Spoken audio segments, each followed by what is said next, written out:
प्रकृति के नियम और आध्यात्मिक सत्य। पार्ट 1। प्रकृति और ब्रह्मांड के मूल नियम। The fundamental laws of nature and the universe. इस विशाल ब्रह्मांड को देखिए। अनंत आकाश, करोड़ों तारे, सूर्य और ग्रहों की नियमित गति, पृथ्वी पर जीवन का अद्भुत संतुलन और प्रकृति की हर छोटी बड़ी प्रक्रिया हमें ये सोचने के लिए प्रेरित करती है कि आखिर ये पूरी व्यवस्था किस नियम के आधार पर चल रही है।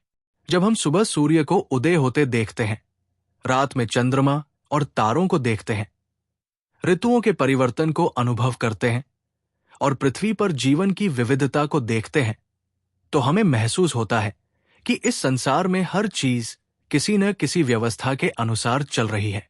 सूर्य अपने निश्चित मार्ग पर चलता है, पृथ्वी अपनी धुरी पर घूमती है, चंद्रमा पृथ्वी के चारों ओर अपनी गति बनाए रखता है, समुद्र में ज्वार भाटा आता है, पेड़ पौधे अपने समय के अनुसार बढ़ते हैं, एक छोटा सा बीज धीरे धीरे एक विशाल वृक्ष बन जाता है। ये सब केवल संयोग नहीं है, इसके पीछे प्रकृति के गहरे और अदृश्य नियम कार्य कर रहे हैं। मनुष्य ने विज्ञान के माध्यम से इन नियमों को समझने का प्रयास किया है। गुरुत्वाकर्षण का नियम हमें बताता है कि वस्तुएं पृथ्वी की ओर क्यों आकर्षित होती है। ऊर्जा संरक्षण का नियम बताता है कि ऊर्जा नष्ट नहीं होती, बल्कि एक रूप से दूसरे रूप में बदलती है। गति के नियम हमें बताते हैं कि वस्तुएं किस प्रकार चलती है और उनके बीच संबंध कैसे बनता है। लेकिन आध्यात्मिक दृष्टि से देखा जाए तो प्रकृति केवल भौतिक नियमों का समूह नहीं है। इसके पीछे एक गहरी चेतना, एक व्यवस्था और एक संतुलन कार्य कर रहा है। भारतीय ऋषि मुनियों ने हजारों वर्षों पहले ये समझा था कि ये संपूर्ण ब्रह्मांड एक महान व्यवस्था का हिस्सा है। उन्होंने प्रकृति, मनुष्य और परम चेतना के बीच संबंध को समझने का प्रयास किया। प्रकृति केवल हमारे बाहर मौजूद नहीं है, प्रकृति हमारे अंदर भी मौजूद है। हमारा शरीर प्रकृति से बना है, हमारा भोजन प्रकृति से आता है, हमारी सांसें प्रकृति से जुड़ी है, हमारे विचार, भावनाएं और चेतना भी हमारे आंतरिक संसार का हिस्सा है।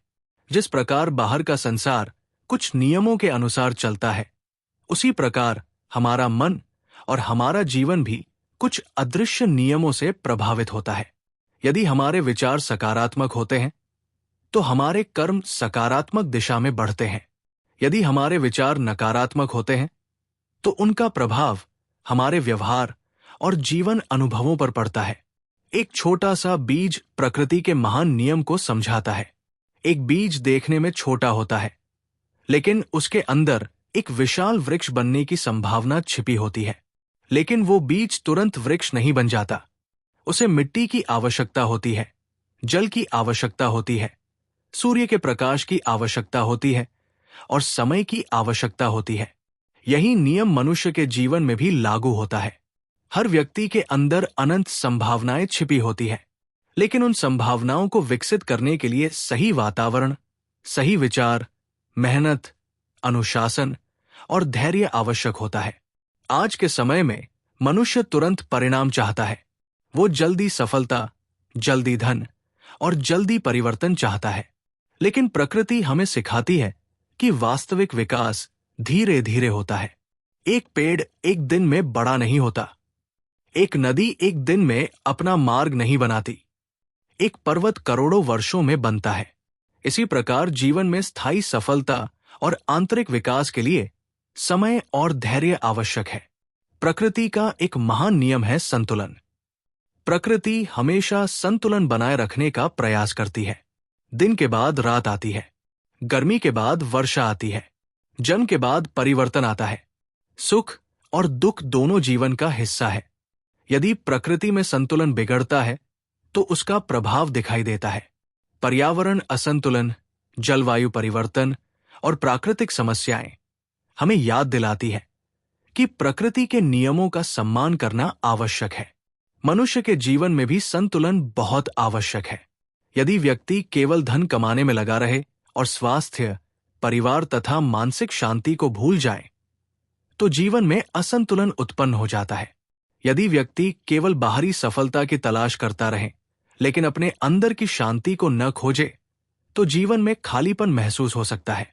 सच्चा जीवन वही है जिसमें शरीर, मन, बुद्धि और आत्मा के बीच संतुलन बना रहे। प्रकृति हमें कारण और परिणाम का नियम भी सिखाती है। हर घटना के पीछे कोई कारण होता है और हर कारण किसी परिणाम को जन्म देता है। यदि किसान अच्छा बीज बोता है और उसकी देखभाल करता है तो अच्छी फसल प्राप्त होती है। यदि विद्यार्थी नियमित मेहनत करता है तो ज्ञान और सफलता बढ़ती है। यदि मनुष्य प्रेम, सत्य और अच्छे कर्मों के साथ जीवन जीता है तो उसके जीवन में सकारात्मक परिवर्तन आने लगते हैं। आध्यात्मिक भाषा में इसी नियम को कर्म का नियम कहा जाता है। हमारे विचार, हमारे शब्द और हमारे कर्म हमारे जीवन की दिशा को प्रभावित करते हैं। विज्ञान कहता है कि ऊर्जा नष्ट नहीं होती बल्कि अपना रूप बदलती है। आध्यात्मिक दृष्टि से भी विचार और भावनाएं ऊर्जा के रूप में कार्य करती है। एक प्रेमपूर्ण विचार किसी दुखी व्यक्ति को आशा दे सकता है। एक सकारात्मक शब्द किसी व्यक्ति का जीवन बदल सकता है। वही क्रोध, घृणा और नकारात्मक सोच मनुष्य के अंदर अशांति उत्पन्न कर सकती है। इसलिए हमारे विचार केवल हमारे मन तक सीमित नहीं रहते बल्कि वे हमारे जीवन और हमारे आसपास के वातावरण को भी प्रभावित करते हैं। सूर्य हमें निस्वार्थ सेवा का संदेश देता है। सूर्य बिना किसी भेदभाव के सभी को प्रकाश देता है। वो ये नहीं देखता कि कौन उसका सम्मान करता है और कौन नहीं। पेड़ हमें सिखाते हैं कि जीवन में देने की भावना कितनी महत्वपूर्ण है। पेड़ स्वयं धूप और वर्षा सहते हैं लेकिन हमें फल, छाया और जीवनदायिनी हवा देते हैं। नदियां हमें सिखाती है कि जीवन में आगे बढ़ते रहना चाहिए।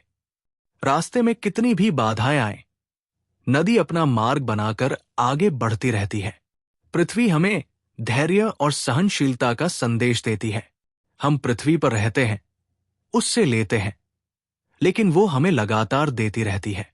भारतीय संतों ने हमेशा प्रकृति को ईश्वर की अभिव्यक्ति माना है। संत कबीर ने सरल जीवन, सत्य और आंतरिक शुद्धता का संदेश दिया।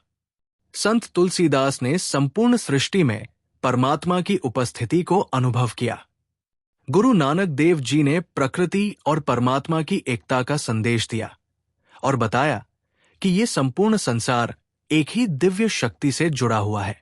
संतों की शिक्षा हमें ये समझाती है कि प्रकृति का सम्मान करना केवल पर्यावरण की रक्षा नहीं है बल्कि ये आध्यात्मिक जीवन का भी एक महत्वपूर्ण भाग है।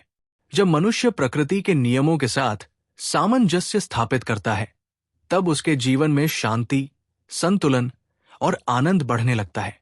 प्रकृति हमें सिखाती है कि हर चीज का अपना समय होता है। बीज को वृक्ष बनने में समय लगता है, नदी को समुद्र तक पहुंचने में समय लगता है, मनुष्य को ज्ञान और आत्मज्ञान प्राप्त करने में समय लगता है। इसलिए जीवन में धैर्य रखना आवश्यक है। प्रकृति हमारी सबसे बड़ी गुरु है। पेड़ हमें देना सिखाते हैं, नदी हमें आगे बढ़ना सिखाती है, सूर्य हमें प्रकाश फैलाना सिखाता है, पृथ्वी हमें धैर्य और सहनशीलता सिखाती है। जब मनुष्य प्रकृति के नियमों को समझना शुरू करता है तब वो अपने जीवन के गहरे सत्य को समझना शुरू करता है। ये संसार केवल पदार्थों का समूह नहीं है बल्कि एक अद्भुत व्यवस्था है जिसमें हर चीज एक दूसरे से जुड़ी हुई है। प्रकृति के साथ सामंजस्य ही शांति, संतुलन और आध्यात्मिक विकास की पहली सीढ़ी है। अगला भाग, पार्ट 2, कर्म का नियम और कर्मफल का विज्ञान, जहां हम समझेंगे कि हमारे विचार, शब्द और कर्म किस प्रकार हमारे जीवन की दिशा बनाते हैं और कर्म का नियम किस प्रकार प्रकृति की व्यवस्था से जुड़ा हुआ है।